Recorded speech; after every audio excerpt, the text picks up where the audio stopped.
သူ့နာမည်ကတော့ Nakamizu လို့ခေါ်ပြီးမြင်တဲ့အတိုင်းမန်ဂဖတ်ရကိုအရန်ကြိုက်တဲ့ Otaku တယောက်ဖြစ်ပါတယ်။ဒီနေ့တော့သူမန်ဂလာဖတ်တဲ့ဆိုင်ထဲမှာသူအတန်းထဲကယာနာမီအာနာလို့ခေါ်တဲ့သပင်အပြောင်ကောင်မလေးနဲ့သူခရက်ဆိုစကီလို့ခေါ်တဲ့ကောင်လေးတို့ကအခြေကိစ္စစကားများနေပါတယ်။အကြောင်းကတော့တနေ့မှကြောင်းပြောင်းလာတဲ့ Karen ဆိုတဲ့ကောင်မလေးနဲ့ဆိုစကီတို့ကြားရတဲ့ပြဿနာကိုယာနာမီကသဘောထားကြီးကြီးနဲ့ဝရှင်းပေးနေတာဖြစ်ပြီး Nakamizu ကတော့ဇလန်တော်တော်မြန်လွန်းလို့စိတ်ညစ်နေပါတယ်။ကြံခဲ့တဲ့အေးအေးတွေနဲ့တွဲဝိုင်းကစ်လုပ်နေတဲ့ယာနာမီကို Nakamizu ကမမြင်ချင်အောင်ဆောင်နေပါတယ်။ဒါပေမဲ့ယာနာမီကသူ့စီကိုရောက်လာပြီးတခါမှစကားမပြောဘူးပဲမဲ့အရင်ကအကြောင်းတွေကိုရင်လာဖွင့်နေလို့ Nakamizu ကြောင်းနေတယ်လို့သူမမှာထားတဲ့အာလူကျော်ကြီးလည်းရောက်လာပါတယ်။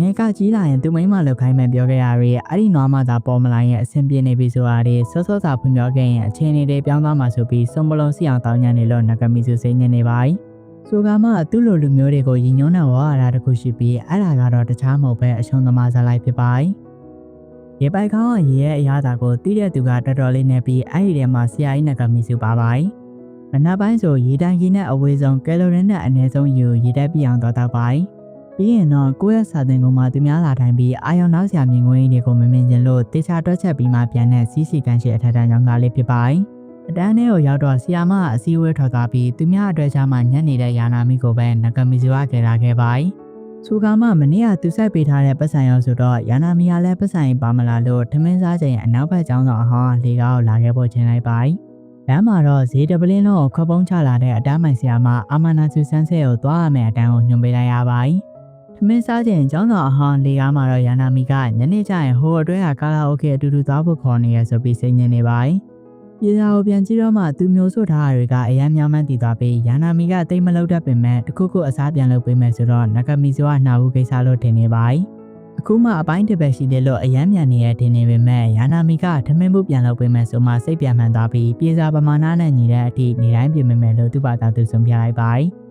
ကျောင်းစင်းတော့စာပေကလပ်ကကူမာရီလို့ခေါ်တဲ့ကောင်မလေးကကလပ်မှာစီရင်ပေးပြီးကလပ်မှာမရှိတဲ့သူတွေကိုကောင်စီကထုတ်ပြန်ထားတယ်လို့ပြပြတော့မှ Nakamizu ကသူစာပေကလပ်ကိုဝန်ထားမှန်းမိသွားပါတယ်။စာပေကလပ်ကိုရောက်လာတော့စီနီယာကိုတိုမှတ်မိပါတယ်လို့ရုတ်တည်ကြီးနဲ့လင်လိုက်တယ်လို့ကိုတိုကလည်းကလပ်မှာခဏလောက်နေရမှာဖြစ်ကြောင်းနဲ့အပေါ်ကစာအုပ်တွေကိုမဖတ်ဖို့တတိပေးခဲ့ပါတယ်။အလုံးနဲ့ဆိုမှလှုပ်ရှင်သွားတဲ့ Nakamizu ကလည်းဗာများလဲဆိုပြီးပုံမှန်လိုက်တော့ BN စာအုပ်ကြီးဖြစ်နေပါတယ်။အိမ်ကိုပြန်အောင်တော့သူ့ညမလေးခါကျူကသူ့ကိုတင်ငယ်ချင်းရအောင်အားလုံးရဲ့နှလုံးသားကိုဖန်ဆားနိုင်မဲ့ထမင်းဖို့ပြင်ထားပေမဲ့ Nakamizu ကသူ့ကိုထမင်းဖို့လုပ်ပေးမဲ့သူရှိရလို့ပြပြလိုက်ပါတယ်။ခါကျူကခဏလောက်အံ့ဩသွားပေမဲ့တင်ငယ်ချင်းတော်မရှိတဲ့သူစီမှာရီသားဆိုတာမဖြစ်နိုင်ပါဘူးလို့ကတ်တိုးလေးဖယ်လိုက်တယ်လို့ Nakamizu ကလည်းသူ့ညမလေးကိုတင်ငယ်ချင်းတွေကိုရွေးပေါင်းဖို့မှာလိုက်ပါတယ်။တကယ်လဲတေချာရွေးပေါင်းဖို့လုပ်ပြီးပထမဆုံးနေ့မှာ2ယောက်စာပြင်ဖို့အချိန်မလောက်တော့လို့ကွန်ဆိုဆိုင်အဟာယိုယာနာမီယာဝယ်လာခဲ့ပါတယ်။ကာလာအိုကေအကြောင်းတွေကိုရင်လာဖွင့်နေလို့ Nakamizu ကလည်းရှောင်းနေလိုက်ဖို့လို့အကြံပေးပေမဲ့ယာနာမီကသူ့အပြစ်ခံလိုက်ရပြီလို့သူများတွေပြောမှအောင်မကြားချင်သလိုပထမဆုံးနေ့မှာအသားတော်နှစ်ခုနဲ့ရန်350အကျွေးဆက်လိုက်ပါတယ်။ကျောင်းစင်းတော့ကျူရှင်အတူတူတက်တဲ့မစ္စကီကစာပေကလပ်မှာစာအုပ်လာငှားခြင်းကြောင့်ပြောရင်လင်မွန်လို့ခေါ်တဲ့ကောင်မလေးကပလီပလာလာလုံးနေပါတယ်။မစ္စကီကချီယာလို့ခေါ်တဲ့ကောင်မလေးနဲ့အတူထွက်သွားသလိုဘသူလဲဆိုပြီးအတင်းလာမင်းနေရကြောင်းကျူရှင်အတူတူတက်တဲ့သူပါလို့ Nakamizu ကရှင်းပြပေးလိုက်ရပါတယ်။ဒါပေမဲ့အတွေ့အကြုံများနေပြီဖြစ်တဲ့ယာနာမီကတော့စနိုက်ကြော်မလို့ 100% ဆုံးဖြတ်လိုက်ပြီးအိုတာကူကြီးကိုလည်းမိမဆိုတာငယ်တင်ငယ်ချင်းနဲ့စနိုက်ကြော်မဆိုပြီးခွဲရတယ်လို့သင်ပေးလိုက်ပါတယ်။နောက်နေ့တော့ယာနာမီကဒီနေ့လဲစာအတူလုပ်ဖို့ခေါ်တာလို့စိတ်ညစ်နေပြီးထမင်းဖို့တော့တပူးတဲ့2ယောက်စာပြုတ်သိမ်းထည့်လာရလို့အေယာမထမင်းတော်ကြီးနဲ့အကျွေးစားလိုက်ပါတယ်။မနက်ပြန်တော့ယာနာမီကခေါင်းမိုးပေါ်ကိုရောက်နေပြီးလေလေးတွေကလည်းတဖြူးဖြူးနဲ့တိုင်းနေတယ်လို့ယာနာမီကသူ့အပြစ်ခံရပြီမလားဆိုပြီးဝမ်းနေပါတယ်။ဒါပေမဲ့လည်းအားလုံးနဲ့အတူတူ86ဖို့လို့တလို့နင်လဲတစ်ခါလောက်အပြစ်ခံလိုက်ရရင်နားလည်မှာပါဆိုတော့ Nakamizu ကလည်းအခုထိအပြစ်မခံဘူးလို့နားမလဲပါဘူးလို့ခြေပါလိုက်ပါတယ်။အထက်တန်းကျောင်းသားစုံတွေကတနေ့အတွင်းမှာ9တွဲလောက်ပြတ်တတ်ပြီးကျောင်းပြည့်အထိပါထက်တွက်မယ်ဆိုရင်အားလုံးကပြတ်ဖို့တေချာနေရကြောင်းလူတိုင်းအချင်းနဲ့မကင်းနိုင်ကြဘူးဆိုပေမဲ့ဒီလိုမျိုးခဏတာအချိန်လေးမှာနှလုံးသားတစ်ခုလုံးပုံအပ်ဖို့ယုံကြည်ချက်မရှိတဲ့သူတွေလည်းရှိတတ်ပါတယ်။ဒါပေမဲ့လည်းတစ်ခါတလေတော့အဲ့လိုပေါ်မျိုးကိုသာရခဲ့ရင်ဇက်လိုက်မာလေးကိုမျက်စိရှိမှတွေ့လိုက်ရရင်ဝတ္ထုတစ်ပုဒ်ကအဓိကစက်ကောင်သာဖြစ်ရရင်ကျွန်တော်တို့ရောဘာတွေများလုံးမိလောက်ပါမလဲ။နောက်နေ့တော့လင်မွန်တယောက်အပြေးလေးကျင်နေတော့သူ့ခရက်လေးမစီကိုတွေ့လိုက်ပါတယ်။ Nakamizu ကတော့တန်ရှင်းတဲ့အခုမှပြီးသွားလို့ညီးတွားနေတော့သူ့စီကိုလီမွန်ရောက်လာပါတယ်။တာမန်ဇလန်အရာဆိုရင်တော့ပစ္စည်းထားတဲ့အခန်းထဲမှာသူတို့နှစ်ယောက်ကပိုင်းကပြရမှာဆိုပေမဲ့လင်မွန်ကတော့မနေ့ကစာအုပ်ငားမယ်လို့သူတို့ပြောနေတဲ့ကိစ္စကိုမေးလိုက်ပါတယ်။သူကပဲတဆင်ငားလို့မရဘူးလားဆိုတော့ Nakamizu ကလည်းနင်းရအပြေးကလပ်နားတဲ့ရကြမှာ2ယောက်အတူတူစာအုပ်လာငားမယ်ဆိုရင်တန်တရားကင်းသွားနိုင်တယ်လို့အကြံပေးလိုက်ပါတယ်။ အဲ့တော့မှအိုတာကိုကြီးကဒီလိုမျိုးစူပါအကြံဉာဏ်တွေထွန်းမှန်းသိသွားပေမဲ့တာမန်ဇလန်းတွေအတိုင်းသူတို့နှစ်ယောက်ကပစ္စည်းထားတဲ့အခန်းထဲမှာပိတ်မိသွားကြပါမိုးလေဝသသတင်းအရဆိုရင်လည်း35ဒီဂရီလောက်ထိပိုနိုင်ပြီးလီမွန်ကပူလွန်းလို့ထူးဆန်းတဲ့စကားတွေပြောလာအခြေအနေကလုံးဝကိုအဆင်မပြေတော့ပဲအေးပြန်ဖို့တခုကိုတွေ့တော့လင်မွန်ကအင်ကြီးတွေပါကောက်ချွတ်နေပြီးနကမီဆူကလည်းမတက်တာပဲတကူလုံးပြန်ပေးလိုက်ရရာဒီပါချွတ်နေပြီးပူလွန်းလို့ရုံးရင်ကန်ရဲ့အဆိုးဝါးဆုံးအခြေအနေဖြစ်နေတော့မှပဲအရသမားစီယာမအာမနာစုဆန်းစရာသူတို့တွေ့တာစစ်ပေးကောင်ရောက်တော့မှပြန်ဆင်ပြေသွားသလိုအာမနာစုဆန်းစရာလည်းသူ့အတန်းနဲ့နကမီဆူကိုတခြားခန်းအလို့ထင်နေခွန်နူကီဆန်းစဲနဲ့အာမနာစုဆန်းစရာဒီเจ้าရဲ့အကြောင်းသူအောင်နေမှုလို့ရင်းနှီးနေကြဖြစ်နေ့လည်ရောက်တော့ယာနာမီရသတင်းလာမေးပြီးခွန်နူကီဆန်းစရာလည်းကလေးပဲတို့လက်လက်တောင်းညံလို့ရအောင်ရှောင်ပေးသွားဒီနေ့ကနည်းနည်းစိတ်ကောင်းဝင်နေလို့ကြောက်ထမင်းကြော်လောက်လာပြီးရန်လေးရတတ်မှတ်လိုက်ပေမဲ့ယာနာမီရစမ်းရဲ့အသက်တင်ဖို့တခုခုကိုပြင်ဆင်လ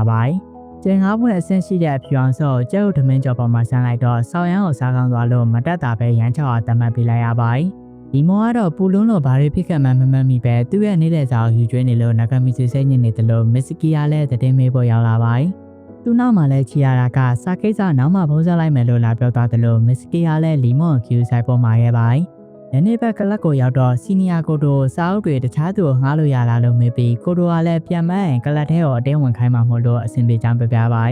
သူကတော့ရှင်တာဆိုတဲ့ကောင်သွားဆုံးမအောင်မယ်ဆိုပြီးထောက်တော့သူ့ကောင်လေးလို့ထင်နေရကြောင်းကိုမာရီကပဲသူတို့နှစ်ယောက်ကငယ်တင်ငယ်ချင်းတွေလို့ရှင်းပြကျောင်းစင်းတော့ခါကျူကကျောင်းမှာတင်ငယ်ချင်းရပြီလားလို့မေးပြီးနကမီဇူကလည်းဒီနေ့လူ900လောက်နဲ့စကားပြောခဲ့ရလို့ပြဒါပေမဲ့ခါကျူကတော့လုံးဝမယုံပဲတင်ငယ်ချင်းမရှိတာဆက်စရာမဟုတ်ပါဘူးလို့သူ့ကိုအားပေးနေနောက်နေ့တော့လီမွန်ကကျောင်းစင်းရဲ့မစ္စကီနဲ့စာပေကလပ်ကိုအတူတူလာခဲ့မယ်လို့မှသာပြီးယာနာမီကလည်းသူတို့နှစ်ယောက်ကိုကူညီဖို့အတွက်စာပေကလပ်ကိုအတူလိုက်လာဒီနေ့တော့ကလပ်ကောင်းဆောင်ရှင်တာဘာရောက်နေပြီးအစည်းအဝေးရှိလို့သွားရမယ်ဆိုတော့ကိုမာရီကအရင်တစ်ခေါက်ကငားလိုက်တဲ့သိပ္ပံစာအုပ်တွေဖတ်လို့ကောင်းပါလေလို့ပြရှင်တာတို့ကကိုမာရီကိုကြည့်ကြည့်သွားပေမဲ့ကိုတိုနဲ့ငယ်တင်ငယ်ချင်းနေဆိုတာတီးလိုက်ရတော့ယာနာမီကစနိုက်ကြော်မှလို့သွားခေါ်နေတော့မှပဲလင်မွန်တို့ရောက်လာစာအုပ်ငိုင်းကိုတိုကသူတို့ရဲ့လာခြင်းလားမလာခြင်းနဲ့စာပေကလပ်ကိုကောင်မလေးနဲ့အတူတူဝင်ပေါ်မြှဆွဲနေဒါပေမဲ့မစ္စကီကသူတို့ကတွဲနေတာမဟုတ်ပါဘူးဆိုတော့လင်မွန်ကလည်းသူလည်းတွဲနေရသူမရှိဘူးလေလို့ပ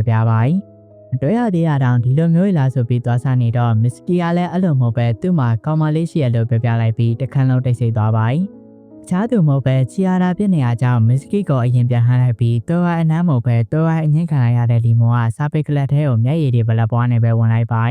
်အငင်းခံရတဲ့တငယ်ချင်းကိုနှိမ့်သိမ့်ပေးဖို့အတွက်ယာနာမီကသူ့အငင်းခံရတဲ့ဆိုင်ကိုခေါ်လာပြီးနကမီစီကတော့ကိုစားတာကိုရှင်းဖို့တတိပေးနေဒါစာမစားခင်အာဟာရတက်မျှတသွားဟမ်ဘာဂါထစားဖို့စဉ်းစားနေပြီးငွေရှင်းဖို့ကောင်းတာကိုရောက်တော့မှယာနာမီတယောက်ပတ်စံတစ်ပြားမှပါမလာလို့အကျွေးတက်တင်သွာ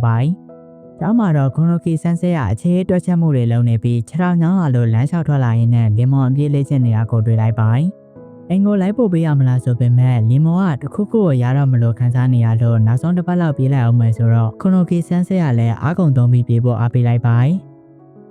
်နောက်နေ့တော့နဂမီစတီယာအကောင်းဆုံးဖြစ်မဲ့ရေကိုရှာတောင်းနေတော့ကိုမာရီနဲ့တိုးပြီးသူကအခုလိုမျိုးရေတွေကိုရွေတောက်တတ်တယ်လို့ကြားလုံးထုတ်လိုက်ဒါဆိုရင်ဒီမနက်တော့ဗမာတောက်ခဲ့ရလဲမေးတော့ဆရာကြီးနဂမီဆိုတာလည်းယုံကြည်ချက်တွေအပြည့်နဲ့အနောက်ဘက်အဆောင်ဒုတိယတက်အရင်နေ့ကရေတွေကကယ်လိုရီနဲ့နေတဲ့အပြင်နွေရာသီမှာတော့အေးရရှိရလို့ထားကြကြပြလိုက်ဒါပေမဲ့ကိုမာရီကအဲ့ဒီကရေတွေကနေလည်ရောက်လို့နွေးမတောက်ရင်ကယ်လိုရီနဲ့ကနှာခေါင်းနဲ့ဆွဲသွားတယ်လို့ပြပြီးအဲ့တော့မှသူကအိမ်နာနာမှာတမင်စာမှန်းပေါ်သွားအဲ့ဒီအချိန်မှာပဲရှင်တာတို့ကကိုတိုကအရေးကြီးတဲ့ကိစ္စတစ်ခုပြောစရာရှိတယ်ဆိုလို့ကျောင်းစင်ကလပ်ကိုစောစောသွားဖို့လာမှသွားအကြောင်းကတော့ပြီးခဲ့တဲ့အစည်းအဝေးမှာကျောင်းကောင်စီကအခုထိစာပေကလပ်ဘာမှမမေ့ရမေးရသေးလို့ခေါ်လိုက်တာကြောင့်လာမယ့်ကျောင်းပေးရမှာလေ့ကျင့်စကန်သွားဖို့စီစဉ်လိုက်တာဖြစ်နှစ်ယောက်စလုံးကအစာပိုင်းတော့လက်မခံပေမဲ့ပင်လယ်နားမှာစကန်သွင်းမှာဆိုတော့စိတ်ဝင်စားသွားပြီးကိုရဲကျင်တဲ့ဇလန်းတွေကိုလည်းစဉ်းစားခဲ့ဖို့မှာလိုက်အဲ့ဒီအချိန်မှာပဲကျောင်းကောင်စီကရှီကီယာလို့ခေါ်တဲ့ထူးဆန်းတဲ့ကောင်မလေးကသူ့ကိုလာပြင်းနေလို့နဂမီစုသွေးလန်းနေအနာမီယာပါစကန်သွင်းတော့လိုက်ဖို့စဉ်းစားနေပြီးသူ့ရဲ့ငတင်ငယ်ချင်းနဲ့ရင်းနှီးသောမိဘများဆိုတဲ့ဆိတ်ရှုပ်စရာဇလန်းကြီးကိုပြနေကလေးတွေပြန်တင်နေအောင်လာမယ့်ပိတ်ရမှာဘာဘီကျူလုပ်ဖို့စီစဉ်နေလို့ကျောင်းပိတ်ရမှာကန်းကြီးကိုသွားလို့ရအောင်ယာနာမီယာစာပေကလပ်ထဲကိုချက်ချင်းဝင်လိုက်အဲ့ဒီကောင်မလေးဝတ္ထုတပုတ်တောင်ကောင်းကောင်းရေးနိုင်မှာမလားဆိုပေမဲ့သူလည်းပထမဆုံးရေးရမှာမို့လို့နဂမီဇူကဆိုရင်နေစာအုပ်တိုင်းမှာတော့ကူမာရီနဲ့တိုးပြီးစာရေးဖို့လာလေ့လာရဲဆိုပေမဲ့ကူမာရီကအရင်ကတည်းကစာရေးနေပြီဖြစ်ယာနာမီကလပ်ထဲကိုဝင်လာတဲ့ကိစ္စနဲ့ပတ်သက်ပြီးစာပေကလပ်ကချစ်စရာကောင်မလေးတွေဝင်တဲ့ကလပ်မဟုတ်ဘူးဆိုတော့နဂမီဇူကလည်းတနိုင်ငံလုံးကစာပေကလပ်ဝင်မိန်းကလေးတွေကိုချက်ချင်းတောင်းမှခိုင်းနေ ဒါမဲ့ပေးရမှာ၄ကျင်စကန်သွားမယ်ဆိုတာခက်ကျူတည်သွားတော့သူ့အကောင်မှာတင်ငယ်ချင်းရနေပြီဆိုပြီးဂုံပြူပွဲကျင်းပပေးဖို့စီစဉ်နေပါ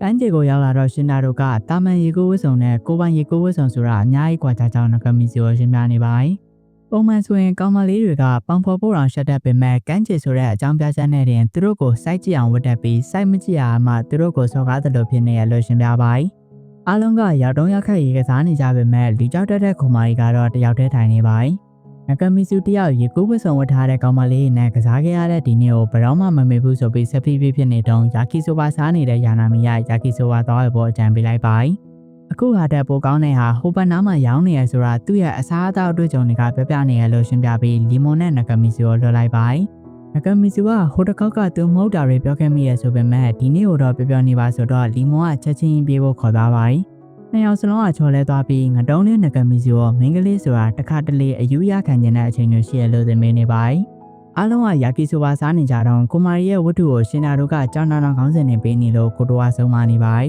။အနားမှာပွဲတစ်ခုလုပ်နေတာကိုမြင်လိုက်ရလို့မင်းကလေးတွေအကုန်ထွက်သွားတော့မှရှင်နာတို့ကအမှတ်ပေါင်း2000လောက်ရထားတဲ့နမရှိရဲ့စာရေးသူဆိုတာနဂမီစီသိသွားပါတယ်။တိုင်ပွဲတစ်ခုမှာလီမွန်နိုင်သွားလို့မီရှူမီပန်းနဲ့လက်ဆောင်ရလာပြီးကိုမာရီအခုထိပင်လယ်ထဲကိုမသွားရသေးဘူးဆိုတာသိသွားတော့ဒါအုပ်ဆောင်နေတဲ့လီမွန်ကပင်လယ်ထဲကိုပစ်ချလိုက်ပါတယ်။ညနေရောက်လို့ဘာဘီကျူလှုပ်ရှားကြတော့မင်းကလေးတွေကကြက်ကြက်မကြက်ကြက်တန်းညိုတဲ့ဟာတွေမှနဂမီစီနားလဲသွားပြီးဥရဲ့သူတီးဆိုတဲ့အချိန်နဲ့ရောက်နေပါတယ်။အားလုံးကမီရှူမီပန်းဆော့နေကြပေမဲ့နဂမီစီကတော့နောက်ဆုံးအသားပြားလေးကိုနာမည်တွေပါပေးပြီးတီးမလို့ရှယ်ခင်နေပါတယ်။သူ့ဟာလေးကိုယာနာမီမသွားပေမဲ့သူစားမလို့ကြံနေရဆိုတော့ယာနာမီကသူ့ကိုခွန်ကျွေးလိုက်ပါတယ်။ကိုမာရီတယောက်နမောနမနဲ့မိဘအောင်အနိကသွားကြည့်ရင်ထားပေါက်လာလို့ရှင်နာတို့ကအဝေးကိုလွန်ပြလိုက်ပါတယ်။သူ့လက်ထက်နင်းမျက်နှာကိုသာထိသွားရင်ဘယ်လိုလုပ်မလဲရောက်တုံးရောက်ခိုက်လေးမှဒီလိုမကောင်းတဲ့အမှတ်တရတွေမဖြစ်စေချင်ဘူးလို့ပြပြပါတယ်။အဲ့ဒါကြောင့်ကိုတန်မိုးထားပါဆိုတော့ကိုမာရီကလည်းမျက်ရည်တွေဝဲလာပြီးခေါင်းဆောင်တစ်ချိန်လုံးချင်နေခဲ့ရပါလို့ပြောလိုက်ပါတယ်။ရုတ်တရက်ကြီးမို့လို့ရှင်နာတို့ကစဉ်းစားပြရစီဆိုတော့ကိုမာရီကထွက်ပြေးသွားပြီးကိုတိုကလည်းချက်ချင်းမငင်းလိုက်လို့စိတ်ဆိုးသွားပါတယ်။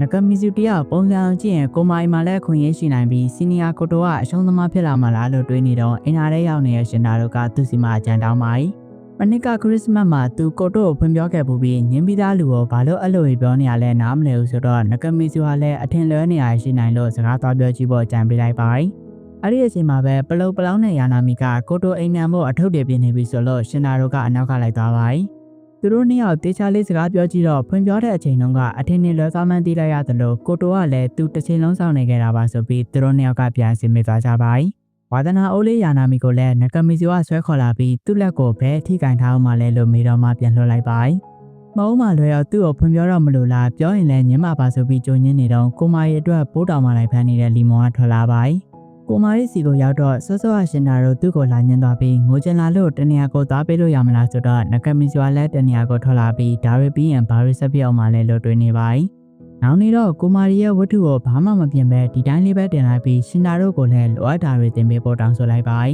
။ကိုတို့ကိုလည်းကလပ်မှာသူမရှိရင်ပြင်းစရာကောင်းလို့ပြန်လာရပါဆိုတော့ကိုမာရီနဲ့ကိုတို့ကလည်းပြန်ဆင်ပြေသွားကြပါတယ်။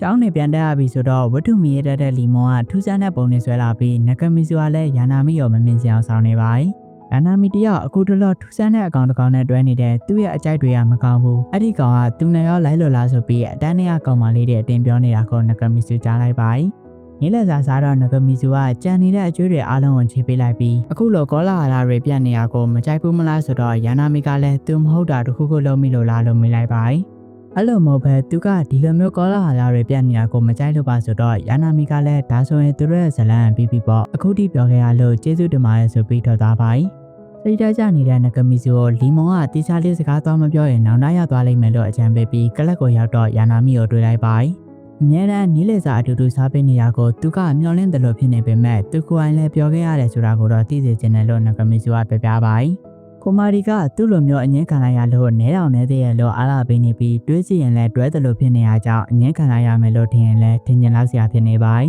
။နောက်နေ့တော့နဂမီစီကိုဆိုစကေးကစကားပြောဖို့လာခေါ်သွားပြီးအခုတလောယာနာမီနဲ့တွဲနေရမလားသူ့ကိုစိတ်ချလိုက်တော့မယ်လို့အတင်းနေလာပြောနေပါတယ်။နဂမီစီကတော့အဲ့လိုမဟုတ်ပဲအဲ့ဒီကောင်မလေးကမင်းကိုအခုတည်ချင်းနေတော့လို့ပြောနေတော့ကာယကရှင်ယာနာမီရောက်လာပါတယ်။ဆိုစကေးကသူမဟုတ်လေတခြားသူတယောက်နဲ့ပြောသေးချင်လို့ပါဆိုတော့နဂမီစီကလည်းမင်းညင်လိုက်လေကိစ္စမရှိပဲသူများရဲ့ခံစားချက်တွေကိုအဲ့လိုလိုက်ဆုံးပြနေရင်မင်းပေါ်ထားတဲ့ခံစားချက်တွေပြောက်သွားလိမ့်မယ်လို့ဝန်ကပြောပေးပါတယ် ယာနာမီကတော့သူအငင်းခံလိုက်ရတာမဟုတ်ပဲအခုထိလည်းသူဖြစ်နေသေးတဲ့နောင်လက်ဆက်စစ်နေအောင်မလို့ပြပြပြီးနဂမီစီကိုလည်းထူရရိုက်ပိုင်းဆိုစကေးကနဂမီစီကိုတောင်းပန်လိုက်တယ်လို့နဂမီစီကလည်းယာနာမီကိုနောက်ဆိုရင်မစင်စားပဲမပြောတော့ပါဘူးဆိုပြီးတောင်းပန်လိုက်ရပိုင်းမကြခင်နွေရာသီပေးရက်ကိုရောက်တော့မှဖြစ်တယ်လို့စာပေကလပ်ကလည်းတခုခုလုပ်ဖို့စဉ်းစားနေပြီးကိုမာရီကလီမွန်ကိုအပြည့်တင်ပေးလို့ရမလားဆိုတော့အတင်းဆွခေါ်သွားပိုင်းခမှုဘော်ကိုရောက်လာတဲ့ယာနာမီကတော့အရင်ကစာပေကလပ်ဆိုတာဘာမှန်းတော့မသိခဲ့ပေမဲ့အခုကျတော့လည်းဝတ္ထုတွေကစိတ်ဝင်စားဖို့ကောင်းလိုက်တာဆိုတော့နဂမီစီကလည်းပြောစရာတခုရှိရလို့ပြောပြပိုင်းယာနာမီကတိကျပြစဉ်းစားဖို့ပြောင်းပြပေမဲ့အခုမပြောရင်တစ်သက်လုံးနောင်နာရသွားမှဆိုတော့မတက်တာပဲနားထောင်လိုက်ရပိုင်းနဂမီစီကသူနဲ့တင်ငယ်ချင်းဖြစ်လာပေးပါယာနာမီကနင့်ကိုတင်ငယ်ချင်းတက်မပို့ပါဘူးဆိုပြီးပြန်လို့ပြောလိုက်တယ်လို့တိကျစဉ်းစားကြည့်တော့မှသူကဖွင့်မပြောပဲအငင်းခံရမှန်းသိလိုက်ပိုင်းဖွင့်ပြောမယ်ဆိုရင်လည်း3နှစ်လောက်တင်ငယ်ချင်းဖြစ်ပြီးမှပြောတင်တာမလားဆိုတော့ယာနာမီကလည်းနောက်3နှစ်သူ့ကိုဖွင့်ပြောမယ်နေ့အတွက်ကြိုးညှင်းထားတာဖြစ်တယ်လို့သူတို့ကတင်ငယ်ချင်းတွေဖြစ်နေပါပြီလို့ပြောပြပိုင်းဒီလိုနဲ့ပဲဖွင့်အောင်မပြောရသေးပဲအငင်းခံရတဲ့အရှုံးသမားဇက်လိုက်တယောက်ကဇလန်အခုမှစတင်သွားတာဖြစ်ပါတယ်